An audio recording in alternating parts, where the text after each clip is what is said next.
Como vimos en la charla, el diálogo anterior, la civilización griega antigua comenzó a florecer a través de las colonias que estaban en la península jónica, lo que es hoy Turquía, y en la península itálica, lo que es hoy Italia. Entre el siglo V y IV antes de nuestra era, antes de Cristo, se produce un fenómeno interesante, el florecimiento de una de las polis que está continentalmente, peninsularmente, la polis de Atenas. Eso promueve un movimiento inverso, en lugar de la expansión hacia afuera, hacia las colonias exteriores, ahora todo confluye en el centro de la propia Hélade de aquel entonces, en Atenas, que es la más significativa, la más importante de todas las polis de ese tiempo.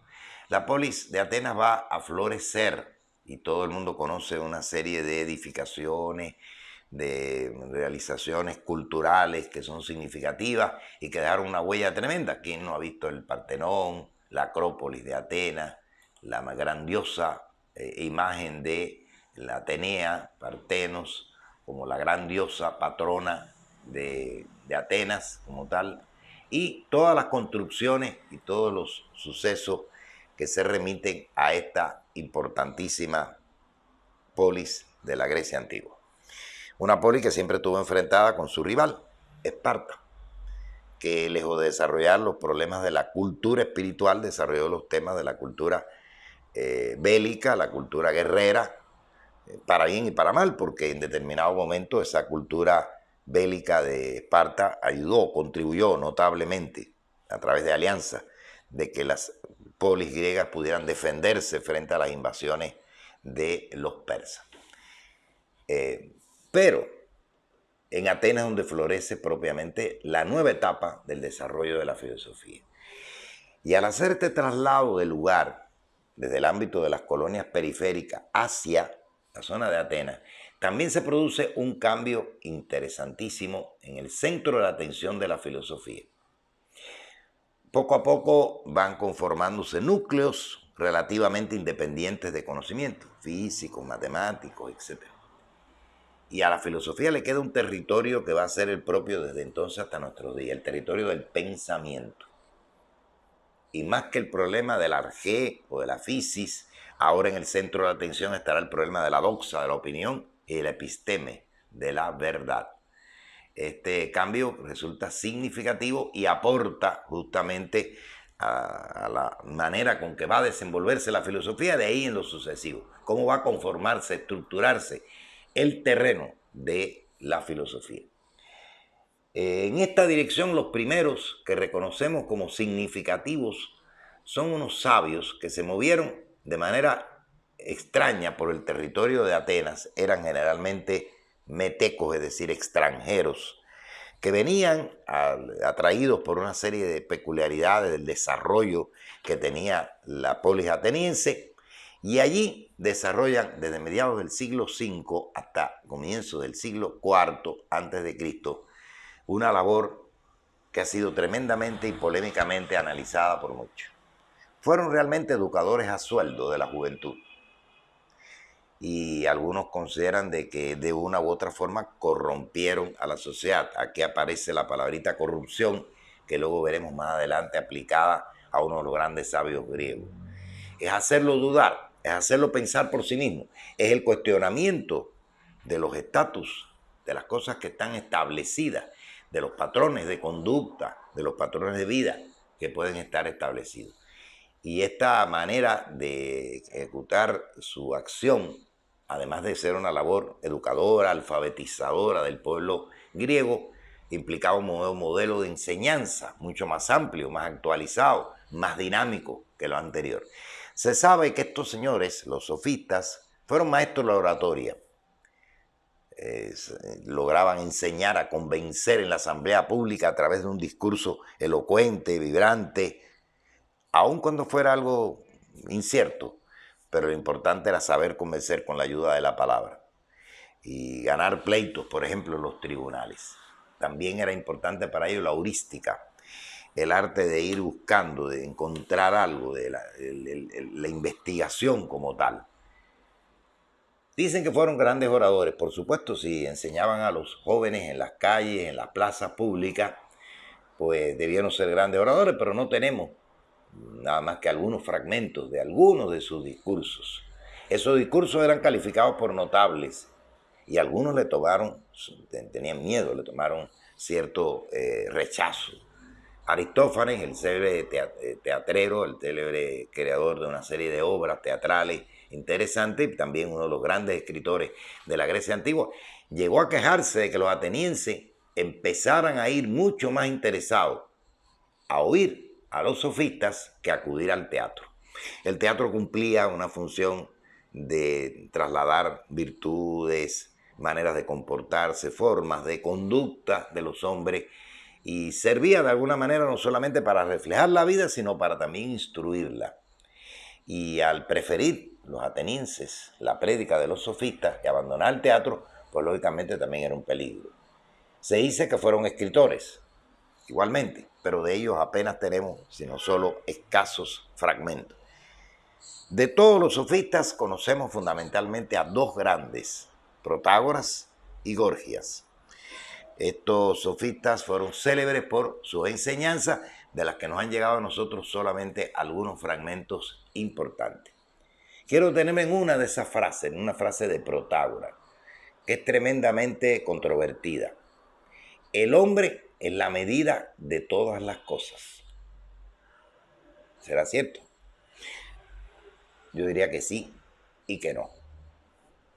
En primer lugar, somos dados, ya que somos los seres que conocemos al universo, a medirlo todo, a referirlo todo, a relacionarlo todo con la figura del hombre. Por eso nos convertimos en la medida de todas las cosas. Incluso convertimos a la Tierra en un centro de la atención. Nunca decimos que la Tierra está a tal distancia de la Luna, sino a la inversa, la Luna está a tal distancia de la Tierra. Tal planeta, tal estrella está a tal distancia de la Tierra. ¿Sí? Los animales superiores, inferiores, más pequeños, más grandes, son relativamente establecidos de acuerdo a la postura, a la posición, al lugar que ocupa el hombre. En ese sentido es cierto, el hombre mide todas las cosas de acuerdo a su criterio, a su lugar, al lugar que nosotros mismos nos damos dentro de la vida. Sin embargo, eso es el preludio de lo que puede ser o lo que va a llegar a ser una especie de suerte depredadora del hombre. Porque al hacer la medida de las cosas nos podemos considerar dueños absolutos del cosmos que nos rodea, del cosmos del que formamos parte. Y de esa manera, como todo es inferior al hombre, pues podemos disponer de ello y acabar de una u otra manera con cualquier tipo de especie, cualquier tipo de objeto que no nos plazca o que consideremos inadecuado. Es interesante porque todavía seguimos midiendo así, si observamos con cuidado la manera con que se dibujan, se precisan los personajes extraterrestres en las películas actuales, pues parecen hombres, aunque se le hayan modificado algunas características, sus ojos, de su rostro, pero la figura parece ser humana.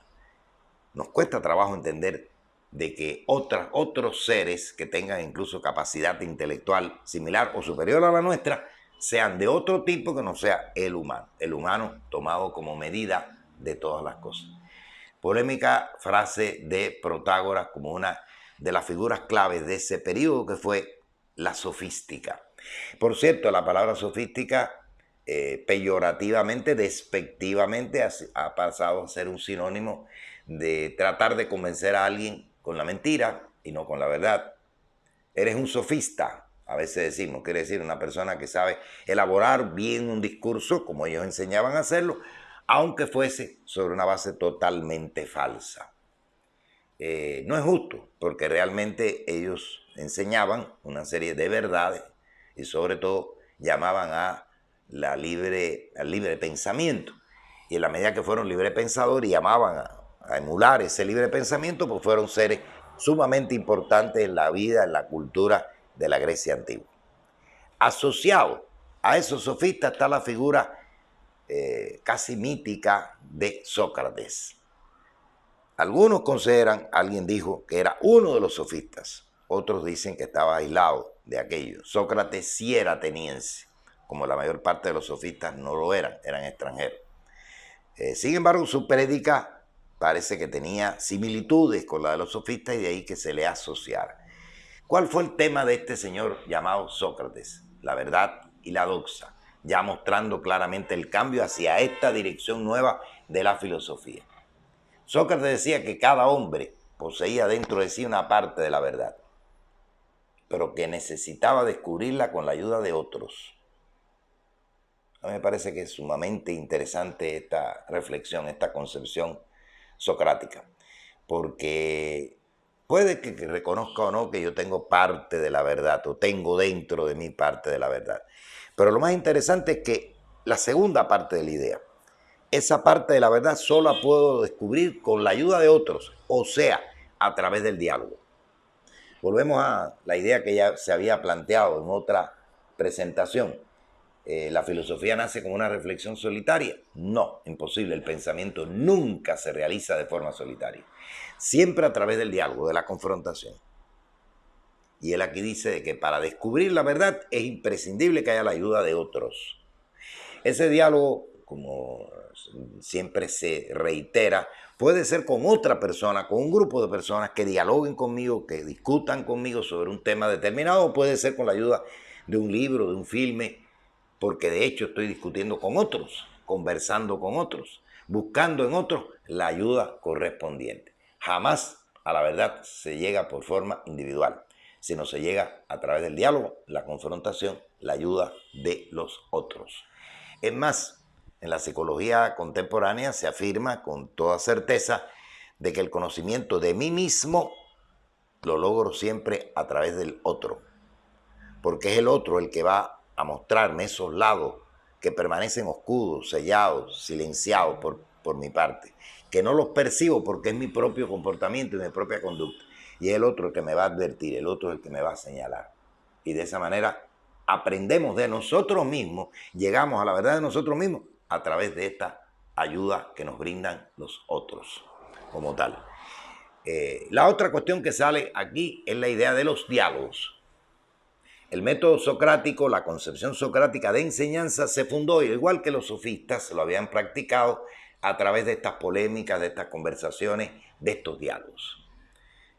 No es casual que luego en la obra de Platón, que fue discípulo de Sócrates, se utilizara el diálogo como la forma preferente de presentar un conjunto de ideas.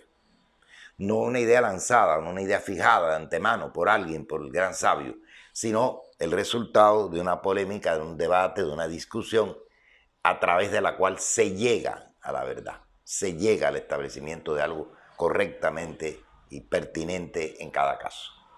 El método socrático tiene o tenía dos grandes etapas. Primero, la ironía, el arte de hacer preguntas de tal manera que el otro descubriera su ignorancia. Frente a una pregunta que nos hacen, nuestra respuesta inicial siempre es la de sí, sé, conozco, comprendo eso perfectamente. Lo interesante de la ironía sería, o de esta etapa irónica del método socrático, mostrarle a ese individuo que de forma muy suficiente se cree capaz para poder expresar su idea y su concepción, que no tiene toda la verdad, que le falta algo, que siempre tiene que seguir buscando. De ahí sale la célebre frase que se le atribuye a Sócrates en la tradición de solo sé que nada sé, o solo sé que no sé nada, que es un buen llamado a no creernos portadores absolutos de la verdad, a recurrir a los otros para poder completar la verdad, el fragmento de verdad que podemos tener, al reconocimiento de mi propia ignorancia, de la necesidad de seguir ampliando horizonte, que nunca he llegado al final, que tengo que saber y seguir buscando porque no sé nada. Esta idea es muy interesante porque cualifica no solamente una manera de ser, sino nos plantea el papel que jugó Sócrates removiendo los cimientos de la sociedad ateniense de aquel momento. La segunda parte del método es la mayéutica, una palabrita que viene del término griego dar a luz, parir. Se dice que esto lo tomó del arte de la comadrona, que era el oficio de su propia madre. ¿Y en qué consiste? Bueno, dar a luz o parir, pero en este caso no un ser humano, no es el parto o el dar a luz de un ser humano, sino parir la verdad, hacer salir a la luz la verdad. ¿Y cómo? A través de preguntas, de nuevo, en las que poco a poco, de manera paulatina, se vaya descubriendo la verdad de sí mismo. Llegar paulatinamente a la verdad a través de un proceso como si fuese un parto, pues resulta tremendamente interesante porque a veces pensamos que la verdad la podemos dominar en un minuto, en un instante, que capturamos la verdad y ya, se acabó. Por un lado, la ironía nos dice que nos falta, y por otro lado, de que ese proceso de conocer la verdad no es simple, no es sencillo, no es fácil, es doloroso, requiere de un trabajo previo y que alguien nos ayude haciéndonos preguntas para poder llegar al descubrimiento de la verdad. De nuevo, aquí la presencia del otro como factor indispensable para poder pensar, para poder llegar a la verdad siempre a través de la comunicación con otros. Sócrates se va a convertir en una figura legendaria, decía que casi mítica, porque este tipo de prédica, este tipo de acción, vamos a llamar educativa, que llevó en la Atenas antigua, lo conduce a interpretaciones diversas de parte de la población ateniense, de la figura de poder que existían entonces. Y justamente en medio de el espíritu, vamos a llamar democrático, entre comillas, que existía en la sociedad ateniense de entonces, algunos opinaron y con fuerza y con bastante, por así decirlo, crueldad, de que Sócrates debía de ser juzgado y es finalmente declarado culpable por corrupción de la juventud. Por supuesto, no se trata de que hizo ningún acto inadecuado desde el punto de vista ético, desde el punto de vista moral, como lo hubiéramos podido entender ahora. Ha corrompido a los jóvenes. Ha corrompido a los jóvenes porque los ha enseñado a pensar, a cuestionarse, a debatir, a no conformarse con la idea que ya tienen de las cosas, sino a salir a buscar en esa confrontación cuál es la verdad. Y eso a muchos de las figuras de poder en aquel entonces les parecía un envenenamiento de la juventud. Por eso lo condenan a envenenarse. Dada la jerarquía, la significación, el reconocimiento que tenía la figura de Sócrates en ese momento, la pena no puede ser una pena de un sacrificio brutal, sino debe ser una muerte por envenenamiento. La fórmula característica en Atenas de aquel entonces era tomar un veneno llamado cicuta y él lo ingiere. Por supuesto, sus discípulos que lo acompañaron durante toda esta etapa final de su vida se niegan a aceptar de que el maestro acepte la decisión tomada en el juicio correspondiente y le proponen huir, escapar de Atenas, salvar su vida para preservarlo de una u otra forma. Y él decide que no. Dice que si lo han enjuiciado, si sus compatriotas han considerado de que él ha cometido un acto que merece ese enjuiciamiento y esa pena, pues debe de cumplir, porque él debe de cumplir con los designios de su comunidad, de su polis. Por eso se somete a la sanción correspondiente y muere en el 399 a.C.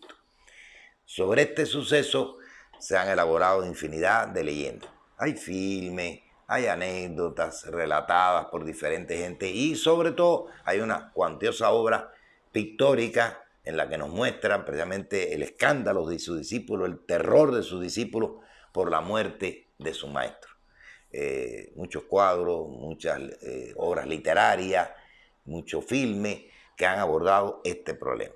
Lo cierto es que Sócrates se convierte en una especie de mártir, el primer gran mártir de la historia del pensamiento filosófico, del pensamiento en general. ¿Cuál fue su gran error? Hacer pensar. Y ayer, en la Grecia antigua, en la Hélade, en la polis ateniense, con sus mecanismos de poder y sus relaciones de grupos sociales diversos, y hoy sigue siendo tremendamente peligroso hacer pensar, enseñar a pensar.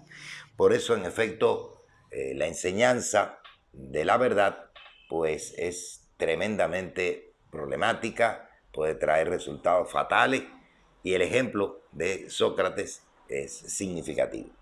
El más importante discípulo de Sócrates fue Platón. Y gracias a Platón conocemos a Sócrates, porque a través de los diálogos que sí se han podido recuperar y editar, etcétera, hoy los podemos leer, hay uno de ellos en el que se habla de este juicio y de la manera con que Sócrates enfrentó su muerte. Y en prácticamente todos los primeros diálogos platónicos, la figura de Sócrates es uno de los interlocutores del diálogo. Y de esa manera vemos ese tremendo culto que no solamente Platón, sino otros tuvieron con respecto a la figura del maestro. Cuando veamos a Platón, pues ahí se observará claramente cómo esta preocupación llegó al terreno de lo político. ¿Qué hacer? ¿En qué condiciones debe existir un Estado, una polis como la de Atenas, para evitar que semejante barbarie, que semejante injusticia vuelva a repetirse nuevamente? Porque para todos ellos fue una injusticia que el maestro muriera. Igual que no estuvieron de acuerdo que aceptara tranquilamente el designio de los jueces. Una especie de elección que ha quedado desde el origen mismo de la filosofía, en la figura, en el comportamiento, en la conducta que mantuvo Sócrates. Sus discípulos, especialmente Platón, se encargarán de reivindicarlo de una u otra manera.